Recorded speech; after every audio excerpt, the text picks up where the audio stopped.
Alors, mes chers collègues, nous recevons maintenant Monsieur Pierre-Franck Chevet, président de l'Autorité de sûreté nucléaire. La Commission ayant souhaité procéder à une revue exhaustive de toutes les autorités administratives indépendantes et des autorités publiques indépendantes. Je rappelle qu'un questionnaire détaillé a été envoyé par notre rapporteur à toutes ces institutions. L'Autorité de sûreté nucléaire, ASN, est une autorité administrative indépendante qui a été instituée par la loi du 13 juin 2006 relative à la transparence et à la sécurité en matière nucléaire. Sa création a constitué l'aboutissement d'un long processus de mise en place d'une expertise en matière de sûreté nucléaire en France. La création d'une autorité administrative indépendante permet à notre pays de faire converger son modèle avec celui des autres pays disposant d'installations nucléaires.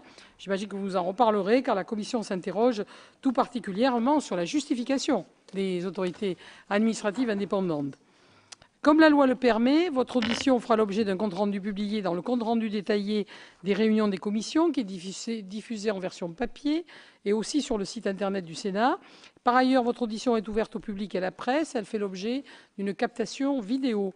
Avant de vous passer la parole, le formalisme des commissions d'enquête m'oblige à vous demander de prêter serment. Je suis également tenu de vous indiquer que tout faux témoignage devant notre commission serait passible des peines prévues aux articles 434-13 à 434-15 du Code pénal. Je vais vous demander, Monsieur le Président, d'abord de me dire de qui vous êtes accompagné, s'il vous plaît.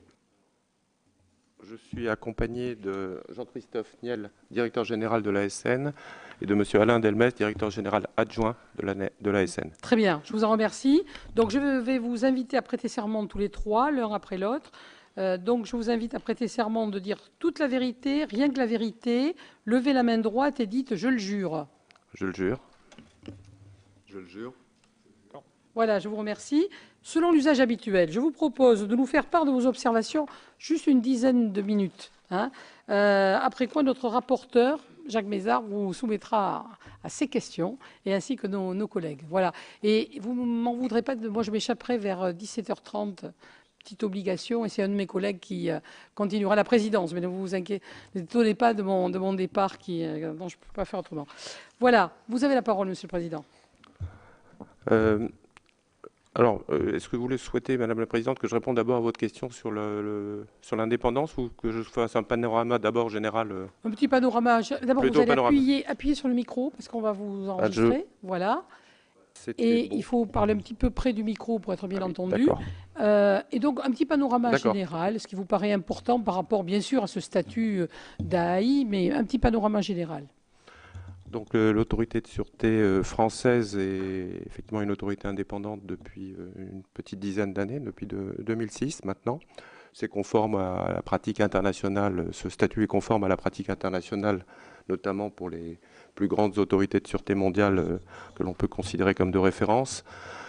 Compte tenu de la structure du parc nucléaire français, ensemble des installations françaises, on a une autorité de sûreté qui sommes relativement développée. On est à peu près, il faut compter 1000 personnes en charge du contrôle. Alors quand je dis contrôle, c'est à la fois contrôle, mais aussi d'émettre un certain nombre de réglementations ou de participer à l'élaboration de la réglementation. 1000 personnes, 500 à l'autorité de sûreté nucléaire et 500 dans un appui technique, notre appui technique qui est l'Institut de radioprotection et de sûreté nucléaire, l'IRSN. Donc, pour résumer, on est 1000 pour assurer le contrôle au sens large de la sûreté nucléaire en France. Alors quand on dit sûreté nucléaire, on pense assez naturellement aux grosses installations, les réacteurs, des installations du cycle du combustible.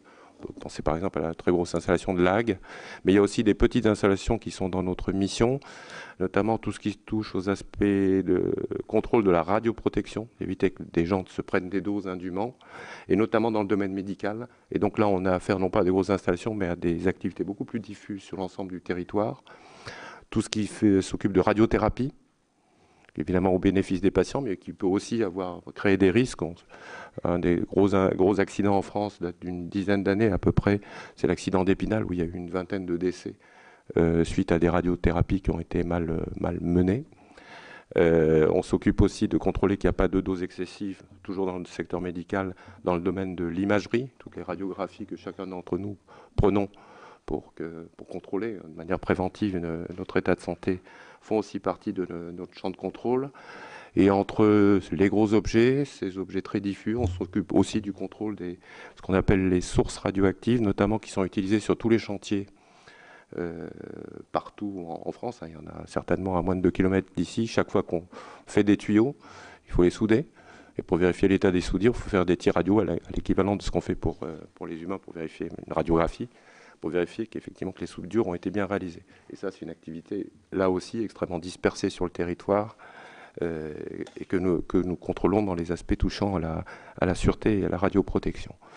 Donc voilà à peu près notre champ d'activité. On est confronté globalement à des enjeux très forts actuellement et pour les 5 à 10 ans qui viennent. L'ensemble du parc industriel nucléaire français, j'y reviens, a été globalement construit, mis en service à grande vitesse, en gros, pour résumer, pour parler des réacteurs, entre le début des années 80 et la fin des années 80, c'est-à-dire une dizaine d'années.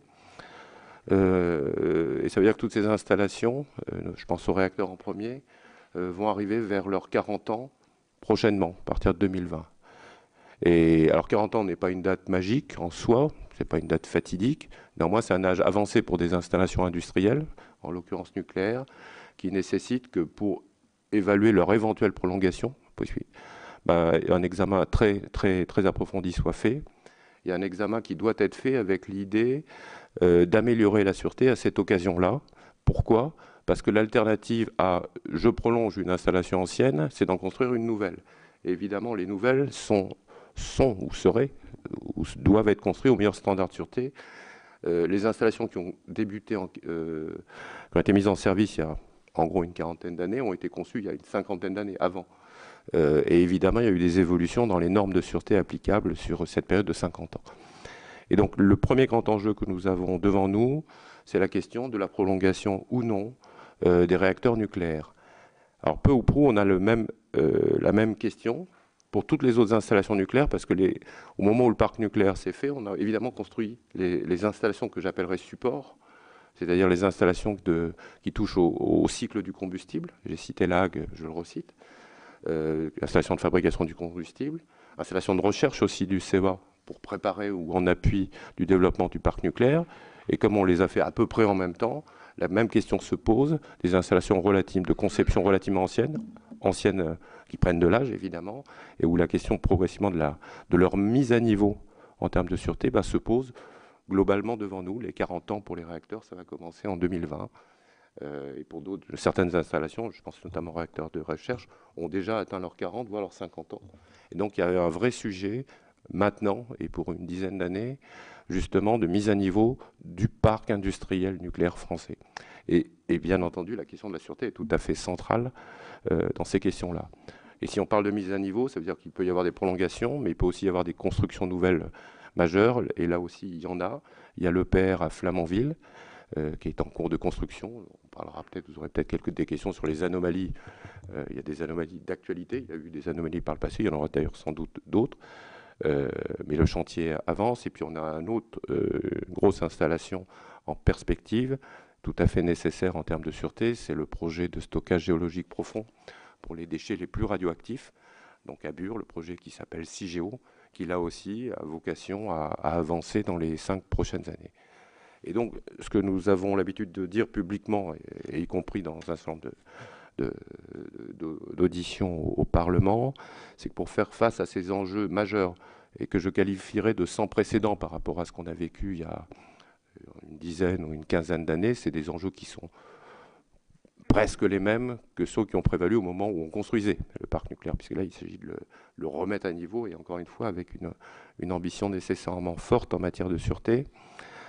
Pour faire face à ces enjeux, il y a un certain nombre de conditions de base. La première, c'est d'avoir des exploitants en état de marche.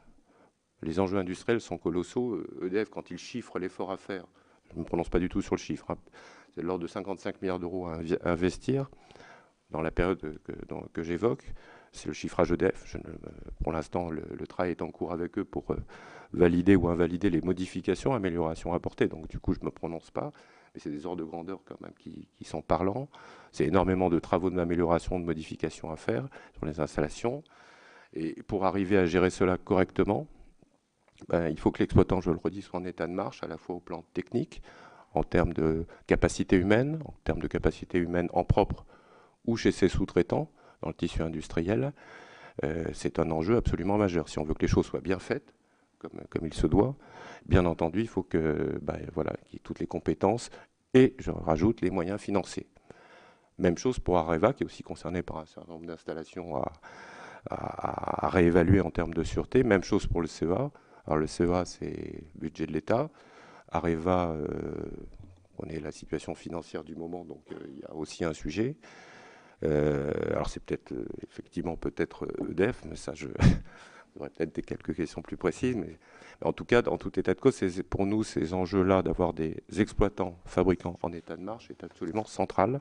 On est chargé du contrôle, mais le premier qui fait la sûreté des opérations, c'est évidemment ce sont les exploitants. Puis l'autre condition de base, c'est aussi qu'il y ait un système de contrôle de la sûreté qui soit lui aussi en état de marche. C'est-à-dire que nous-mêmes soyons en capacité de suivre et de traiter correctement, avec sérieux évidemment, ces enjeux sans précédent. Dans ce cadre-là, il y a eu un certain nombre de travaux qui ont été faits, notamment par, je pense au sénateur Berson, qui s'est penché sur la question. Nous, ce que nous estimons, c'est, je reviens au chiffre de 1000 personnes, que pour faire face à ces enjeux de manière correcte, dans des temps corrects, également corrects, il faudrait probablement que le système de contrôle soit renforcé d'environ 200 personnes, pour faire simple, le plus vite possible, pas immédiatement bien entendu, mais le plus vite possible, parce que ces enjeux-là sont là. Et dans ce cadre-là, en loi de finances, il a été demandé par le Parlement au gouvernement de faire rapport pour la prochaine loi de finances pour voir comment on trouvait une solution pour obtenir ce renforcement de nos moyens humains. C'est essentiellement des moyens humains, c'est pas tant, enfin évidemment il faut les payer les gens, c'est aussi des moyens budgétaires, mais c'est pas de l'argent qu'il nous faut, fondamentalement c'est des personnes et des emplois justement pour être capable de traiter ces enjeux-là qui encore une fois sont sans précédent. Et donc, donc le gouvernement doit faire rapport au Parlement pour la prochaine loi de finances, donc à l'automne, enfin, à la rentrée. Et nous avons encouragé le fait que le gouvernement diligente une mission d'inspection sur nous-mêmes, justement pour apprécier à son niveau quelle était la validité de notre demande et surtout les moyens d'y répondre. Voilà, je m'arrêterai là, vous m'avez laissé 10 minutes, je ne sais pas, je ne dois pas être très loin. Alors, monsieur le rapporteur. Merci, Madame la Présidente. Monsieur le Président, je crois que s'il y a un domaine dans lequel la recherche de l'indépendance est primordiale, c'est bien celui dans lequel vous exercez.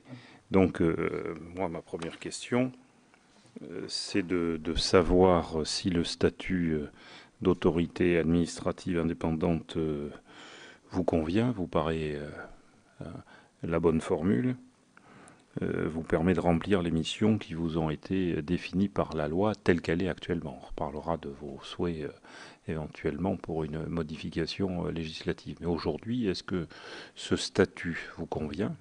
Première question. Deuxième question, est-ce que vous considérez que vous êtes indépendant, c'est-à-dire que vous avez les moyens, avez-vous les moyens d'une indépendance totale? Alors, je vais répondre à titre personnel. Il y a une partie aussi de votre question qui est personnelle. Je suis nommé dans des conditions relativement habituelles, donc sur proposition du président de la République. Je passe devant les commissions compétentes du Parlement. Et c'est après cette procédure-là que j'ai été nommé il y a maintenant 2 ans et demi. Je considère l'indépendance, il y a un côté conceptuel dans la chose. Je considère que chaque fois qu'on a eu à dire quelque chose dans notre rôle, on n'a eu absolument aucune entrave, que les choses s'exercent absolument dans la plus grande clarté, vis-à-vis, je pense au gouvernement notamment, vis-à-vis des autres acteurs, des autres parties prenantes. Et chaque fois que nous avons eu à rendre compte au Parlement à votre demande, pour l'essentiel, les choses se sont passées en toute clarté et de manière extrêmement, je dirais, sérieuse et claire. Et pour donner une illustration, pour illustrer, vu de chez nous, en tout cas, le rôle essentiel qu'a le Parlement, nous participons à mon avis, entre 1 et 2 réunions, auditions, commissions au moins par mois, sachant que la loi, elle, a formalisé qu'on a une obligation de rendre annuellement notre position sur l'état de la sûreté et de la radioprotection en France, que nous faisons évidemment depuis très longtemps. Alors, en liaison avec ce que vous dites, je ne vois pas d'autres statuts. Le statut tel qu'on l'a nous paraît de fait adapté. Alors, il y a des questions qui sont liées à la question des moyens humains, effectivement, qui sont une vraie question. Pour moi, donc j'y reviens, on souhaiterait voir nos moyens humains renforcés relativement rapidement. Actuellement, nous sommes financés sur le budget général de l'État, qui n'est pas en bonne situation. L'année dernière, ayant formulé la même demande renforcement de nos moyens depuis 4 ans, depuis en gros Fukushima, on avait déjà anticipé le fait qu'on allait arriver maintenant, et nous y sommes, dans une période où effectivement la charge allait devenir plus lourde. Ça fait 4 ans que nous demandons des choses, le plus de 200 personnes que j'évoquais. L'année dernière, le gouvernement a fait ses meilleurs efforts dans le cadre du système de financement actuel que nous avons, donc sur budget général, là où la plupart d'autres administrations, d'autres organismes d'État voient des baisses. Nous, on a obtenu plus 30 sur le triennal en cours. Alors plus 30, c'est bien, et d'ailleurs, on a eu l'occasion de remercier publiquement le gouvernement, parce qu'effectivement, c'est probablement la meilleure chose possible dans le système de financement actuel. Mais par contre, ce que nous rajoutons, c'est que plus 30, ce n'est pas les plus 200. Et donc, il y a un gap à franchir. Et que, alors, nous sommes éventuels. Je suis prêt à croire que dans le système budgétaire général, on obtienne des plus 200. Je ne suis pas à le croire. Ceci dit, mon sentiment, ça ne me paraît pas la chose la plus probable. Et donc, nous avons aussi rajouté l'idée que peut-être qu'il faut aller revoir les modes de financement de l'autorité de sûreté nucléaire. Et le seul mode au niveau international de financement alternatif des autorités de sûreté, c'est un système, en gros, pour faire simple, de taxes affectées, payées par les exploitants, et taxes affectées, mais évidemment affectées après contrôle direct par le Parlement. C'est typiquement ce que le système américain, il y a le système anglais un peu différent, mais va dans le même sens. Et ces deux systèmes sont des taxes pas affectées. L'autorité de sûreté doit rendre compte au Parlement de son exécution directement et de ses projets pour justifier effectivement les demandes qu'elle fait. C'est le Parlement, in fine, qui débloque ou pas les moyens correspondants. Voilà, donc c'est ça qu'on a mis, qu'on a régulièrement, sur lesquels on a depuis 4 ans rendu des avis publics, comme nous le ferons chaque fois que l'autorité de sûreté prend un avis. L'avis est rendu public. La loi nous fait obligation d'ailleurs de rendre un avis sur nos propres moyens et les moyens du contrôle. J'y inclus les moyens de notre appui technique. Ce que nous faisons, à l'évidence, c'est une partie aussi d'indépendance que d'avoir... Alors encore une fois, je ne rêve pas d'une absence de contrôle sur mon budget, ça me paraît absolument pas sain. Mais par contre, qu'on ait un système qui nous permette, probablement directement avec la représentation nationale, d'aller justifier nos demandes, me paraîtrait un meilleur système. Mais je n'exclus évidemment pas par principe une bonne nouvelle budgétaire. Mais néanmoins, j'ai voilà. Je me dois d'être prudent quand je dis, en tant qu'autorité de sûreté nucléaire, sur ce genre d'affirmation. Est-ce que la composition, je ne parle pas des hommes et des femmes, mais la composition du collège vous satisfait ou est-ce que vous souhaiteriez des évolutions? Alors, je ne vais pas critiquer mes collègues. Non, ils sont indépendants dans leur mode de nomination. Un des points importants, la loi le prévoit, c'est que il faut que les nominations soient faites à raison des compétences attendues des membres du collège. Et les compétences, je crois qu'elles sont listées dans la loi. Je crois notamment des compétences techniques, oui, en rapport avec les sujets que l'on traite. Et actuellement, et jusqu'à présent, en tout cas, donc il y a 3, dont le président qui sont nommés par le président de la République, moi après être passé devant les commissions compétentes, et on est 5, pardon. 3 présidents de la République, dont moi, et 1 Sénat et 1 sur proposition Parlement.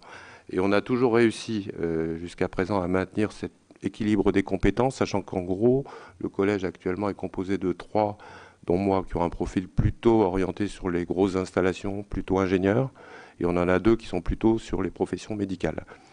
Et c'est un équilibre qui est vraiment précieux pour le collège. On ne peut pas contrôler un secteur sans avoir un minimum de compétences sur le secteur.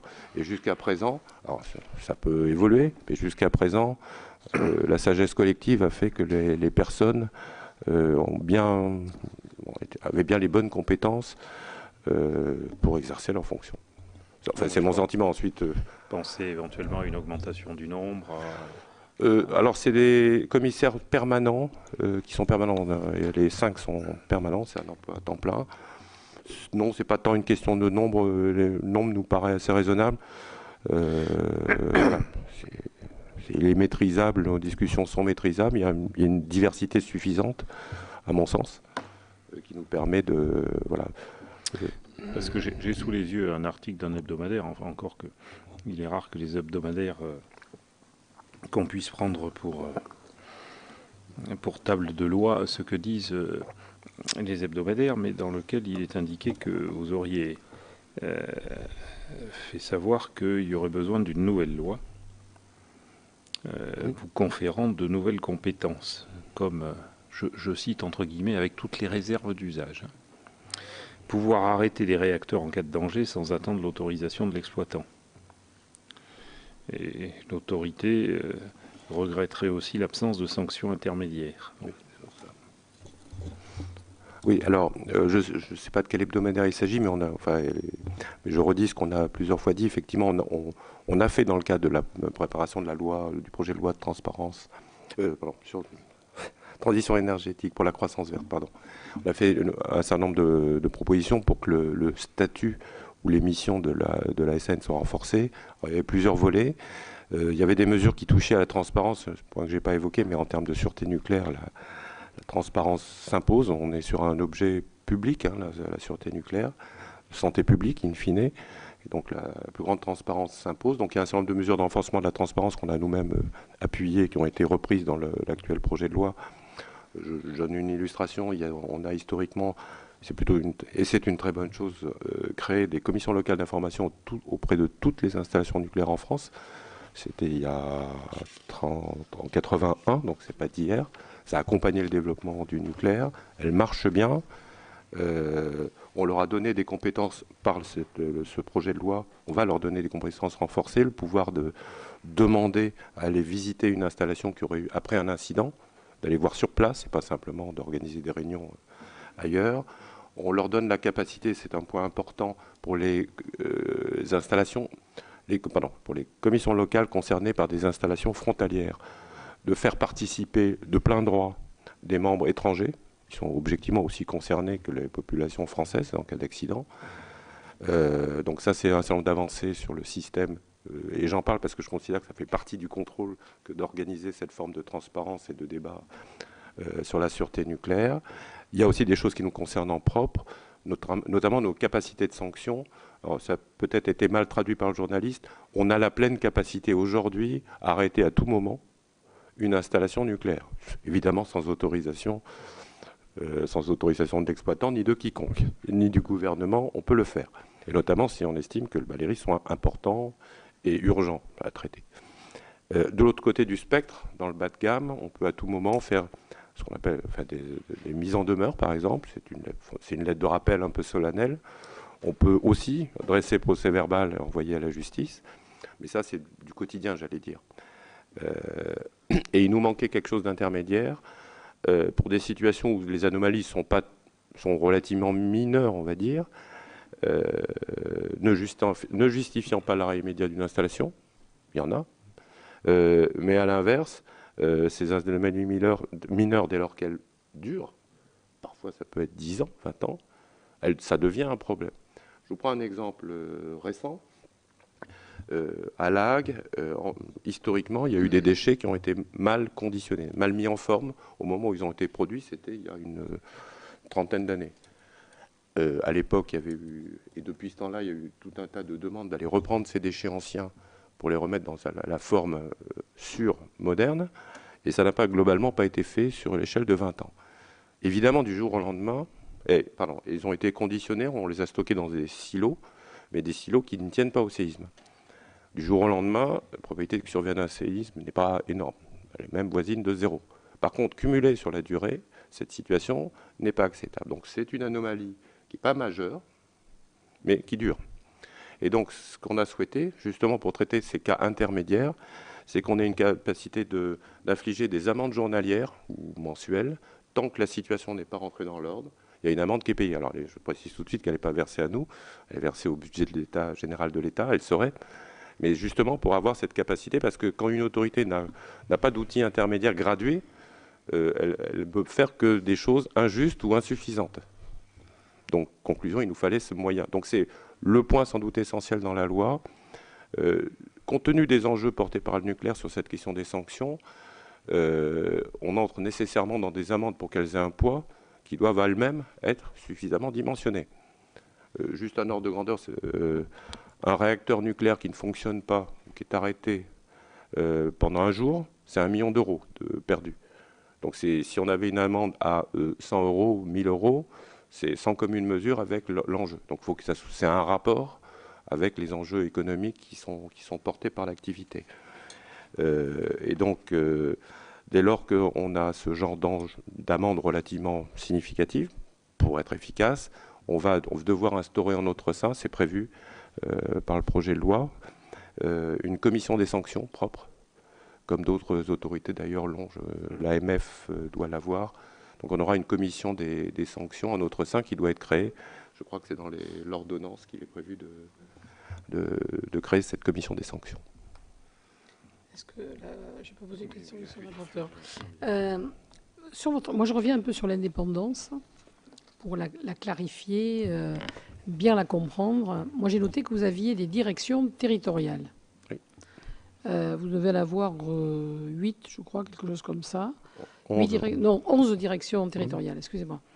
Ces divisions territoriales, on me dit qu'elles sont installées dans les DREAL régionales et que les directeurs des DREAL sont délégués automatiquement. Ils sont délégués territoriaux de l'autorité de sûreté nucléaire. Est-ce que vous me confirmez ça ou pas? Alors oui, Parce que là, c'est pas tout à fait de l'indépendance quand même. Ça veut dire qu'on travaille avec les DREAL. Non, c'est pas en tant que DREAL qui sont nommés. C'est moi d'abord qui les nomme. Et si je ne veux pas nommer quelqu'un qui par ailleurs est DREAL, il suffit que je ne le fasse pas. Donc je ne suis pas astreint à nommer le DREAL. Et quand de fait, parce que c'est quand même... Alors pourquoi les DREAL? Tout simplement parce qu'il y a une très grande connexité. Alors c'est pas vrai que pour le personnel ce qu'on appelle nous le délégué territorial, on ne l'appelle pas DREAL d'ailleurs, hein, on l'appelle délégué territorial. Mais plus globalement, il y a une très grande connexité entre les contrôles que nous menons en termes de sûreté nucléaire et les contrôles qui sont menés en termes d'installation classique. Ces contrôles-là, eux, sont portés par les DREAL. Et donc on a tout un vivier de nos agents, y compris souvent le chef, c'est-à-dire le délégué territorial, qui viennent fondamentalement du contrôle des installations classiques, qui viennent chez nous, qui peuvent repartir, de manière à ce qu'il y ait une cohérence, en tout cas dans les principes, pas technique à 100%, mais au moins dans les principes, dans les modes d'action du contrôle. Donc c'est pour ça qu'on a retenu le principe plutôt général, mais ce n'est pas une obligation, encore une fois, que le DREAL peut être désigné, mais il est désigné c'est quand sous même mon autorité. 90% ou parce que moi on m'a dit que c'était automatique. Alors non, c'est pas automatique. C'est de fait actuellement, je pense, 100%. Et c'est de fait. C'est 100%, mais encore une fois, c'est au moment où la personne arrive, effectivement, et chaque fois qu'il agit en tant que délégué territorial de l'ASN, il n'est pas sous le contrôle du préfet. Par exemple, les conférences, nous on rend rapport au Parlement une fois, enfin sur notre vision globale une fois par an. On rend public dans la foulée évidemment le contenu de nos propos. Les délégués territoriaux et les divisions dans la foulée font des conférences de presse, indépendamment du préfet bien entendu, apportées par le délégué territorial et le chef de la division concernée. C'est actuellement en cours dans toutes les régions. Je crois que le prochain aujourd'hui c'est Strasbourg. Il y en a eu la semaine dernière, je crois, autour de ça, c'était pas dans la loi, ça. Hein. C'est après, je dirais, vous qui avez, pour des questions de commodité... C'est dans la loi. C'est dans la loi qui dit qu'il y a localisation avec les DREAL? Non. Ce qui est dans la loi, c'est que je nomme les chefs des entités territoriales de l'ASN. Je crois que c'est Voilà, la loi qui mais le c'est précise. pas ce qui est dans les faits, qui avait les DREAL maintenant, c'est votre expérience, votre vécu, vous pensez que c'est efficient, je peux l'entendre, etc. Mais voilà, c'est pas dans la loi, ça. C'est pas dans la loi. ce qui se passe maintenant, voilà. Mais Mais qui est quand même, voilà, un mélange, que vous le vouliez, je veux être Alors- provocateur un tout petit peu, qui est quand même un mélange des genres. Vous êtes une autorité indépendante. Et encore une fois, c'est pas sur la vôtre qu'on a le plus de soucis, hein. Donc voilà. Mais quand même, vous, dans votre organisation, vous avez fait quelque chose qui est quand même assez lourd, parce que 11 situations territoriales avec les DREAL, c'est pas neutre quand même. Pas neutre. Donc Ouais. je voulais juste m'assurer que c'était exact. Voilà. Alors, un, c'est exact. Deux, c'est globalement recherché. Je le répète encore une fois, pour des questions de compétences des personnes. Alors là, on parle du chef de délégation, mais sur les agents, ça fait d'ailleurs partie des questions qui nous sont posées sur la nature des agents. On a besoin d'avoir cet échange permanent et organisé dans les attributions de chacun, mais que des agents viennent du contrôle des installations classées et qu'à l'inverse, des gens qui ont fait du contrôle du nucléaire à l'ASN aillent aussi porter leur expérience dans le contrôle classique, par souci tout simplement de cohérence, même si évidemment les standards techniques ne sont pas strictement les mêmes, on peut le comprendre. Donc il y a quelque part, c'est recherché, parce qu'on a juste des personnes compétentes, agissant sous mon autorité, la seule, pas celle du préfet, sous mon autorité. Parfois, il faut d'ailleurs rappeler au préfet qu'il en est ainsi, point, et protéger le DREAL. Lui, il le voit comme le DREAL, mais moi, je ne le vois pas comme le DREAL, je le vois comme mon délégué, agissant à mon nom. Et accessoirement, c'est de deuxième portée, mais en termes de les équipes sur le terrain que l'on évoque sont des équipes à aller 30-40 personnes. Alors, oui, mais c'est vrai que pour qu'on soit très précis, ce délégué territorial, il est sous l'autorité hiérarchique de qui? De moi seul. Uniquement de vous? Oui. Il a deux autorités hiérarchiques pour deux fonctions censées être différentes. Oui. Mais c'est quand même le même homme. Alors, je rajoute l'autre argument qui est peut-être, qui ne me paraît pas devoir être mésestimé, c'est qu'en termes de logistique support au fonctionnement d'équipes qui ne font que 30-40 personnes en 11 points du territoire, c'est petit. On n'est pas mécontent qu'il y ait des services généraux qui peuvent appuyer, que des locaux qui les aident dans la gestion des locaux, des choses pratico-pratiques qu'on serait incapable de gérer, en tout cas à moindre coût, en gérant ça de Paris ou en mettant des équipes support locales pour 30-40 personnes, c'est pas efficient. Mais ça ne touche pas au fond des décisions, de la prise de position, de l'indépendance elle-même. Enfin, moi, je ne considère pas avoir un problème là-dessus. S'il y en avait un, de toute manière, le problème serait assez vite résolu. Il suffirait de trouver quelqu'un d'autre. Alors, il reste à trouver quelqu'un d'autre ayant les mêmes degrés de pertinence. Dans le, bon, je pense que vous avez un planning, c'est-à-dire des objectifs de contrôle stricts avec un planning. Qu'est-ce qui se passe? On a vu que le président de la République dit qu'il faut fermer la centrale Fessenheim.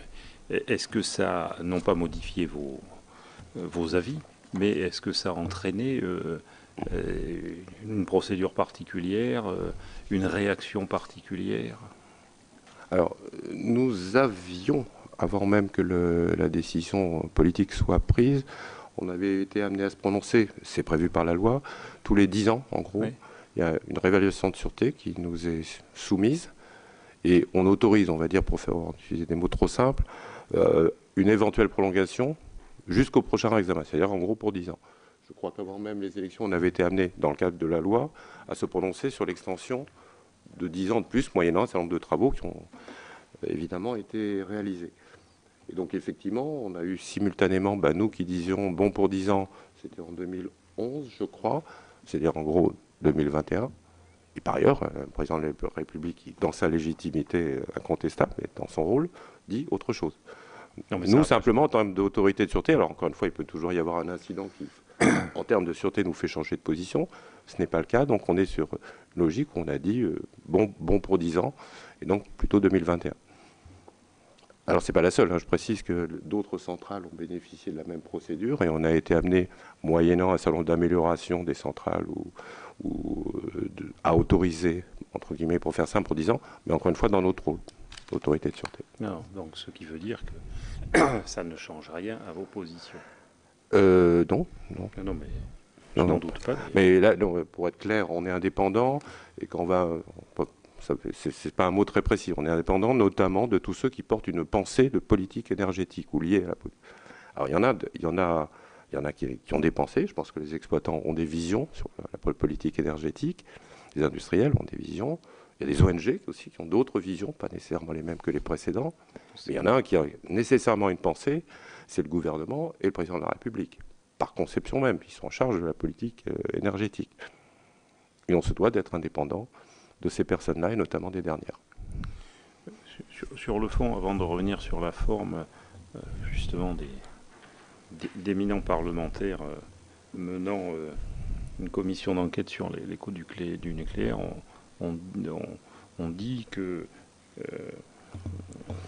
il y avait une fragilité de la sûreté nucléaire française. Qu'est-ce que vous en pensez? C'est la citation de la Cour des comptes? Non, non, du tout, non. De parlementaires qui n'ont manifestement pas un goût prononcé pour la survie du nucléaire, ce qui est vraiment respectable. Non, Mais moi, ce qui m'intéresse, c'est de savoir si le travail que vous faites permet de considérer que nous sommes dans une situation où notre sûreté nucléaire n'est pas considérée comme fragile. Quelle est votre position là-dessus? Alors, la position, et c'est notamment l'objet du rapport annuel devant le Parlement, de fait l'OPEX, le dernier date du 16 avril, je crois, cette année. Notre propos pour qualifier la situation, c'est ce qu'on nous demande, c'est ce qu'on attend de nous, a été de dire c'est une situation qui est globalement, je reprends les mots, globalement assez satisfaisante. Alors je détaille. Alors les mots sont choisis. Vous avez du mot globalement positif. En gros, qui est le mélange de deux appréciations. Une qui est positive, qui est de dire que la manière dont sont, en général, exploiter les installations et les activités, mener les activités, est bonne. Alors globalement, parce qu'évidemment, il y a quelques installations ou exploitants sur lesquels je ne porterai pas la même appréciation. Et cela, chaque fois qu'il y a une difficulté, on l'a dit publiquement. Je donne un exemple. Chez Areva, on a eu des difficultés en début d'année dernière sur le site de Romans-sur-Isère, où on considérait que la qualité d'exploitation n'était pas là. On l'a dit, on l'a mis sous surveillance renforcée. Donc le globalement est là pour dire que ce n'est pas partout. Mais globalement, en termes de qualité d'exploitation, ça va. Là où ça va moins bien, c'est qu'il y a des mises à niveau, je reviens sur mon propos initial, qui sont nécessaires. Et pour arriver à les faire correctement, toutes les mises à niveau nécessaires et en faisant les mises à niveau de manière correcte, en termes d'exécution, là, il y a des enjeux qui sont, non pas des fragilités, mais enfin des zones, en tout cas, de vigilance devant nous pour avoir des exploitants en état de marche et accessoirement, je le redis, j'en profite, aussi une autorité de sûreté qui arrive à suivre. Voilà. Donc c'est un point de vigilance, mais de manière globale, notre jugement est celui que je viens d'énoncer, donc globalement assez satisfaisant. Alors ensuite, quand on énonce ça, je ne sais pas si on le transforme en note sur 20, ensuite chacun peut dire, voilà, c'est une très bonne note, mauvaise note, chacun emploie ses mots, réutilise ses mots assez fins. Mais voilà, c'est les nôtres.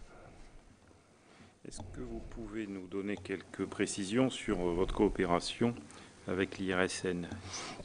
Alors, on a un système... Donc parce que c'est un établissement public industriel et commercial, et bon, comment vous voyez votre collaboration avec? Alors, on a un système au niveau français qui n'a pas beaucoup d'équivalents, en tout cas dans les très grandes autorités de sûreté, grandes au sens en termes de volume au moins, qui n'a pas beaucoup d'équivalents. Je prends les Américains que j'ai déjà cités, ils ont un système intégré. Je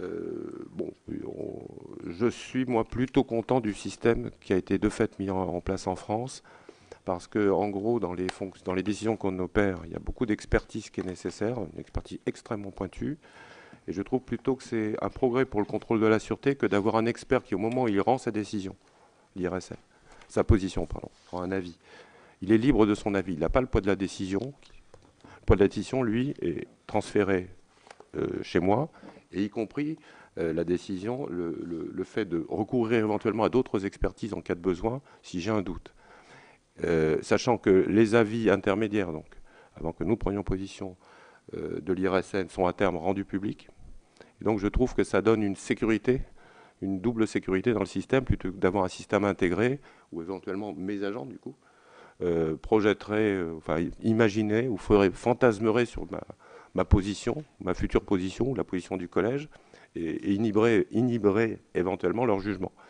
Là, on a un système qui est séparé, la parole technique est la plus libre possible. On ne l'est jamais totalement, mais je trouve que c'est un vrai avantage. Alors, évidemment, il peut y avoir des coûts de gestion à ça. Quand vous avez deux systèmes, ça veut dire qu'il faut gérer des interfaces.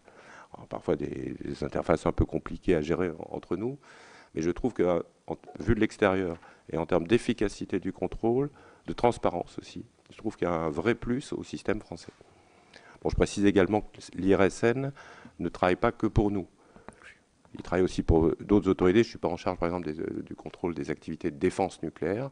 Il y a une autorité en charge, donc il a d'autres fonctions. Donc, par rapport à l'hypothèse que la Cour des comptes s'est penchée sur ce même sujet, elle a contrôlé à la fois nous, elle a contrôlé l'IRSN, et c'est relativement récent. Ils se sont évidemment penchés sur cette question-là, et ils sont plutôt conclus sur l'idée que la formule actuelle leur semblait pertinente, y compris venant de la Cour des comptes, qui juge aussi de l'efficience d'utilisation des moyens humains. Pierre-Yves Colomba a demandé la parole et je vais demander à Michel Vaspart de venir me remplacer s'il veut bien. Merci Madame la Présidente. Monsieur le Président, vous avez dit que l'enjeu était la prolongation ou non des installations existantes. Mais est-ce qu'on a le choix? Est-ce qu'on peut envisager qu'on arrête un nombre important de réacteurs? Et question complémentaire, pour des raisons, on se priverait d'un approvisionnement. Je ne vois pas avec quoi on le remplacerait. Et question complémentaire, est-ce que, vu les sommes en jeu, même si elles peuvent s'étaler dans le temps, est-ce que l'organisation actuelle donc du marché de l'énergie, enfin de la production d'énergie, enfin etc., qui est censée se faire dans le cadre d'un grand marché, est-ce que ça va favoriser la résolution de ce problème qui est devant nous? Et apparemment, on a tellement tergiversé avant de prendre les décisions qui s'imposaient que je vois pas bien comment on peut faire pour régler le problème. Alors, sur la question, est-ce qu'on peut ne pas prolonger? Alors, je pense que quelque part, il y a aussi une vision de politique énergétique là, qui est dans votre question. En termes de sûreté, oui, on peut ne pas prolonger. Si on estime que dans les... Oui, on peut. Mais est-ce que... on peut aussi prolonger. On peut tout, hein, on peut. Mais est-ce que il y a des solutions alternatives, enfin de remplacement, pour fournir suffisamment d'énergie?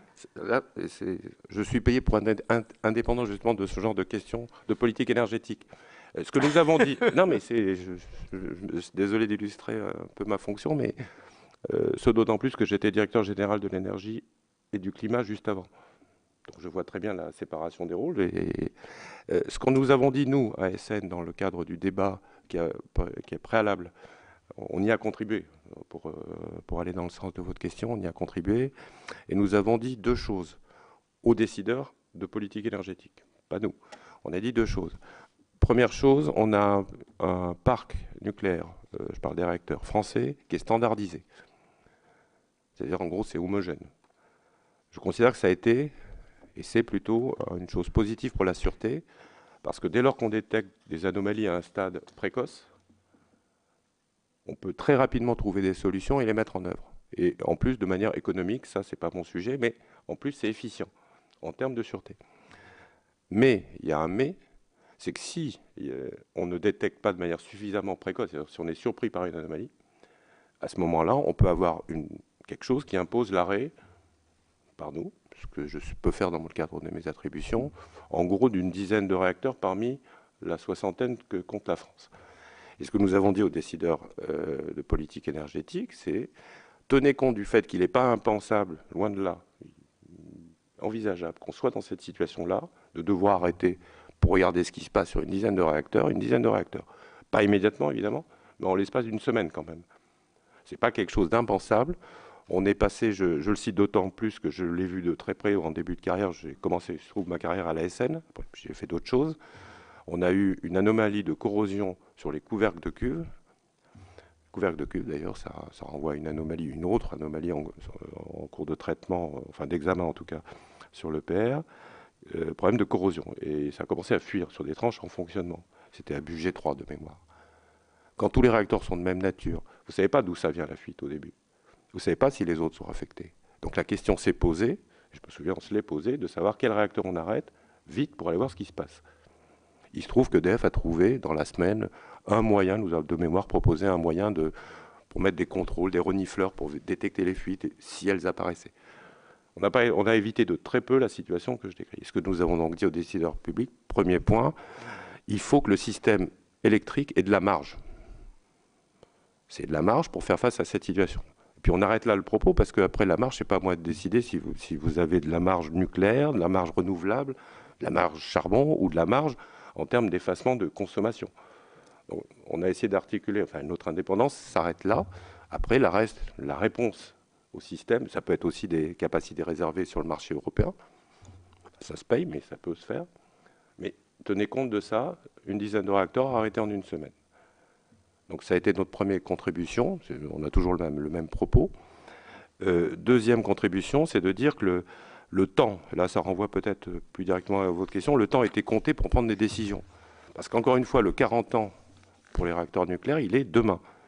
La première centrale réacteur qui va faire sa décennale, son grand carénage, pour reprendre les mots d'EDF, de 40 ans, c'est Tricastin 1, qui va faire ça en 2019. Évidemment, ce grand carénage, enfin ces grandes modifications, vaut mieux les faire au moment des grands arrêts prévus, en 2019. Ça veut dire qu'il faut qu'on prenne une position, que tous les programmes de travaux soient calés avant, pour pouvoir être fait en 2019. Et le dossier à traiter, il est particulièrement lourd, pas que pour Tricastin, pour l'ensemble des réacteurs nucléaires, parce que l'exigence que nous avons, il y a deux exigences de fond qui sont formulées. C'est un, vérifier que les matériels n'ont pas vieilli, par rapport à ce qu'ils étaient au début, mais on en a rajouté une autre, pas que nous d'ailleurs, au niveau européen c'est la même exigence, de se rapprocher autant que possible des standards de sûreté de la génération moderne, c'est-à-dire type EPR. Effectivement, sur des réacteurs qui ont 50 ans, en gros de base de conception, aller aux standards modernes, il y a du travail. Les discussions ont commencé avec EDF, c'est un des sujets pour lesquels on a probablement besoin, et chez eux d'ailleurs, et chez nous, a besoin de renforcement des moyens pour arriver dans ce planning-là, qui est extraordinairement serré, et sachant qu'effectivement, vous avez raison, si la réponse est non, ça vient très vite. Ça vient très vite. C'est à partir de 2020, et ensuite les questions s'enchaînent vite, puisque, encore une fois, c'est mécanique. Au début, on a construit quelques centrales fin des années 70, mais aux années les plus lourde en termes de mise en service, il y en a eu 7 à 8 par an, enfin 7 par an.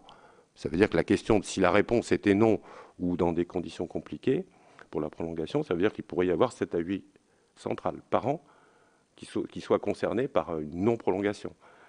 Donc notre deuxième message était de dire il est urgent en gros de faire la loi pour dire ce qu'on va faire et comment on s'organise pour faire face aux différentes hypothèses possibles par rapport à cette question technique de sûreté. Donc c'était les deux messages. Mais ensuite, on sait bien évidemment de garder, d'embrayer sur des commentaires de politique générale énergétique. Ce n'est pas notre rôle. Mais mon message, c'est calendrier plus que serré sur ces sujets-là.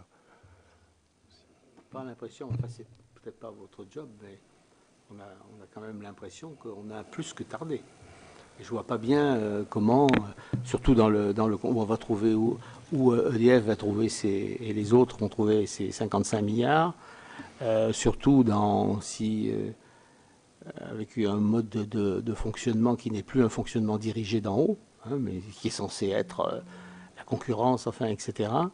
Je vois pas bien comment on peut arriver à rapidement, parce qu'effectivement, il faut faire ça rapidement, arriver à régler ce problème. Alors, c'est pas votre problème, mais c'est quand même votre problème. Oui, c'est pour ça que, mais en limite de mes compétences, j'insiste sur les 3 conditions, enfin les 2 principales, c'est donc d'avoir des exploitants en état de marche à tous les plans, y compris la capacité financière.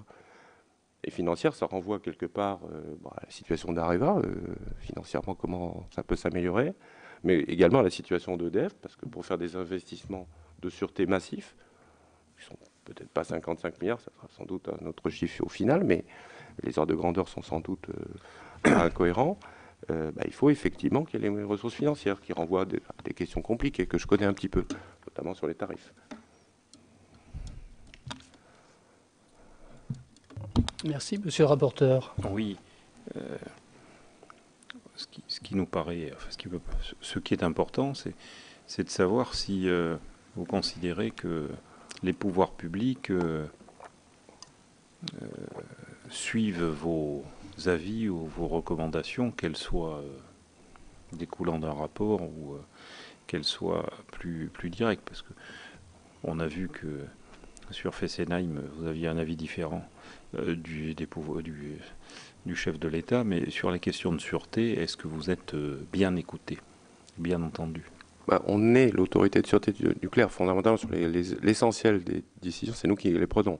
Oui. Donc alors ensuite, est-ce qu'on est apprécié? Je ne sais pas. Non, c'est pas ma question, Monsieur le Président. Ma question, c'est, bon, vous l'avez dit vous-même, sur un certain nombre de points, vous souhaitez des évolutions législatives, des évolutions. Est-ce que vous considérez que vous êtes suivi? Globalement, en tout cas, nous sommes contents de ce qu'il y a dans la loi, le projet de loi, à moins qu'il bouge, mais enfin, en tout cas, beaucoup, en tout cas, des idées qu'on avait avancées ont été reprises. Donc globalement, on est suivi sur le cadre à la fois législatif, parfois réglementaire. Il y a une partie de la réglementation évidemment qui ressort du gouvernement. Globalement, parfois il y a des discussions, on va dire, mais globalement, je pense notamment à la loi, c'est positif, ça a été positif. À part, c'était pas nécessairement la question qui relevait de la loi de transition énergétique, à part sur la question des moyens budgétaires, sur laquelle la question reste pendante. On a entendu que bon, s'il y avait une synthèse de la situation actuelle à faire, bon, vous considérez que vous êtes une autorité administrative indépendante, c'est la structure, enfin le mode d'organisation qui vous convient. Et ce que vous avez comme difficulté principale, c'est d'avoir les moyens d'assurer pleinement votre mission. Et à l'heure actuelle, vous avez besoin de suppléments de personnel. Très clairement, oui. Et donc de trouver des moyens de financement vous permettant de faire face à ces difficultés, si je résume. Tout à fait, ouais, c'est bien ça. Avez-vous d'autres questions, monsieur le rapporteur? Monsieur Colomba. Pour la surveillance, etc., des équipements à caractère militaire. Non, par exemple, on a une base de sous-marins à Toulon, tiens, par exemple. La réponse est non. Non, parce que je reçois toujours des comptes rendus. Tout c'est impeccable, il n'y a absolument rien, pas de problème, c'est génial.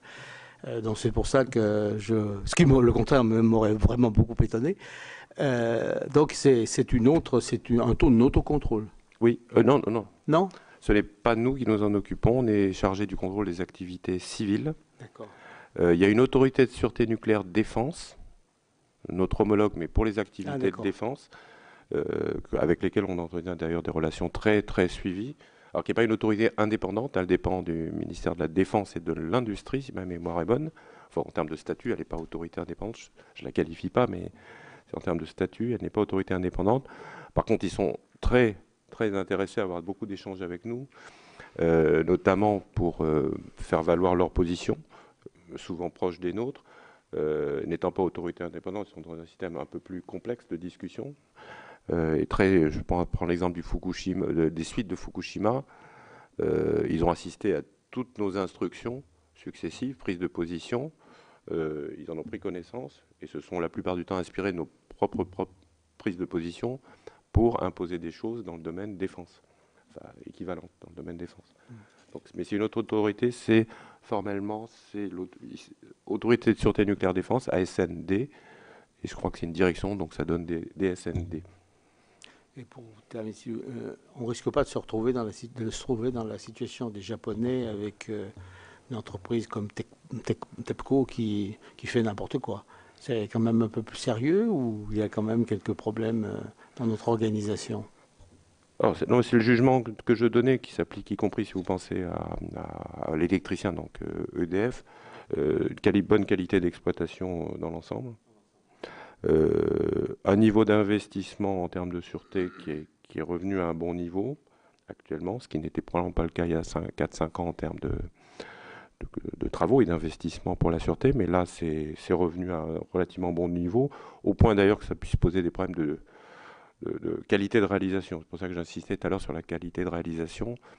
Je crois que les travaux faits en arrêt de tranche entre il y a 5 ans et maintenant, ça a été multiplié par plutôt 2. C'est ce que j'ai en tête. Donc l'investissement est réel, significatif. Il contribue à la sûreté, évidemment, c'est de la maintenance. Il contribue dès lors qu'on ne fait pas de bêtises, entre guillemets, dans la réalisation Et il y a eu, sur 2013, un certain nombre d'écarts qui étaient préoccupants. En 2014, ça s'est clairement amélioré. Alors, juste donner pour rester sur la prolongation ou pas de la durée de vie, c'était une base 1 en quantité de travaux à faire il y a 5 ans, pour faire simple. On est passé à x2. Mais les travaux du grand carénage, ou les travaux autour du grand carénage, c'est à nouveau, par rapport à maintenant, x3 ou 4. Donc quand je disais qu'il y a un enjeu, à la fois en termes de sûreté, en termes de qualité de réalisation, qu'il y a à la fois un enjeu industriel, de moyens, de compétences des personnes, que ce soit chez les exploitants ou chez leurs sous-traitants, faire x2 puis x3, 4, c'est vraiment un objet massif en termes industriels. Donc d'où les enjeux sans précédent que j'évoquais, qui sont de plusieurs ordres, encore une fois. Oui.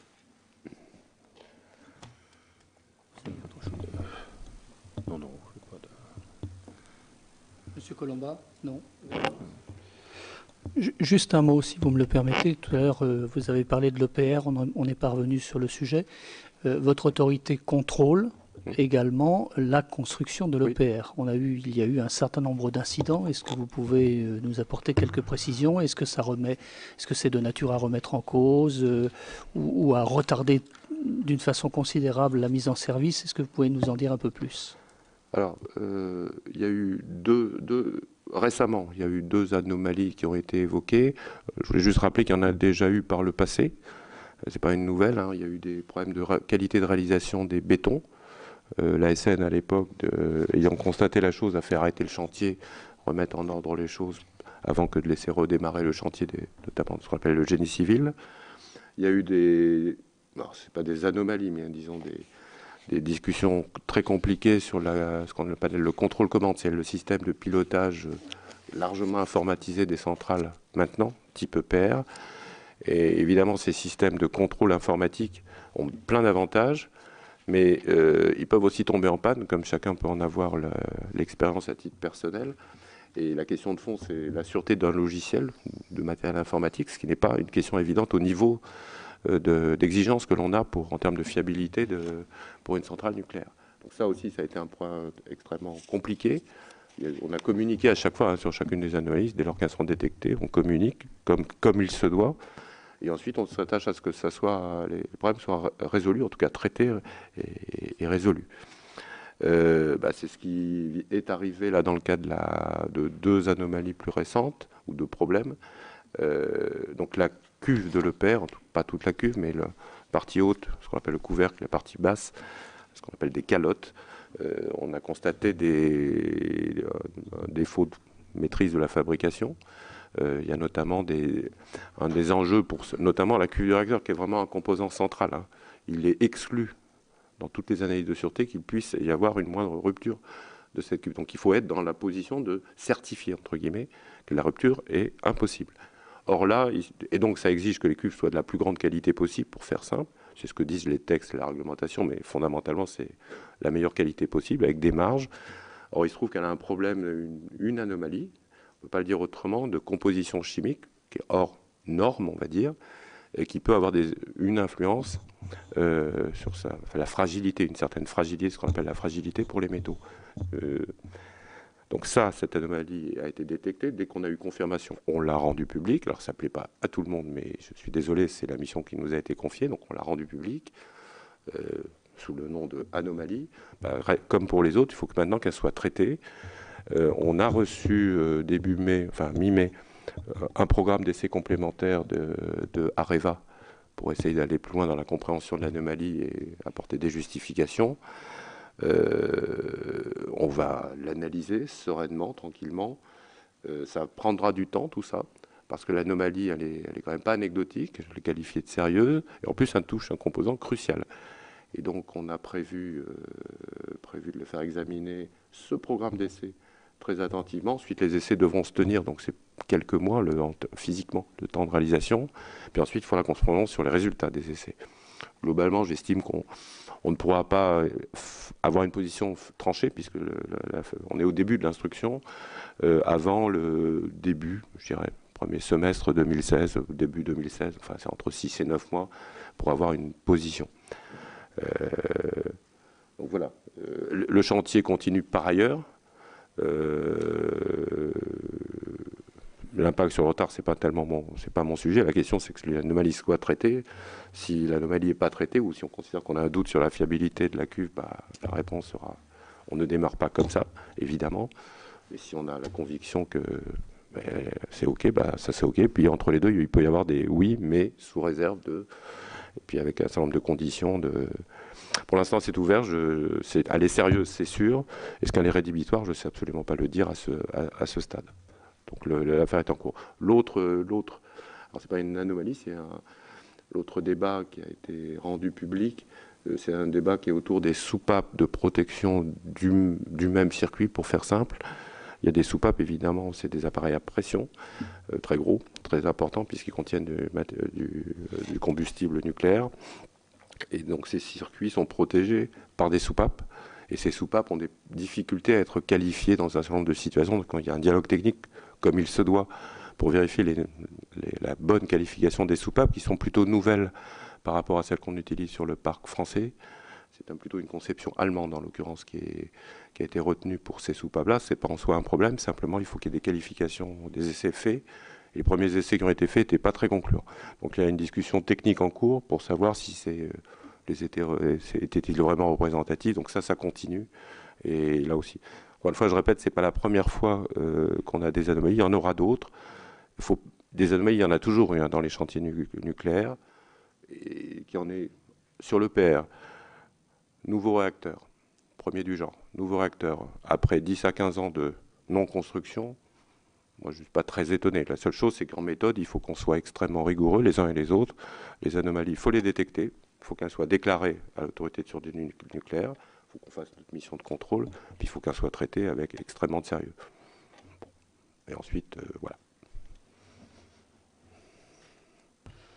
Très bien. Monsieur le Président, messieurs les directeurs et directeurs adjoints, vous remercier très sincèrement de cette audition. Je crois qu'elle a été très intéressante. On a appris aussi beaucoup de choses.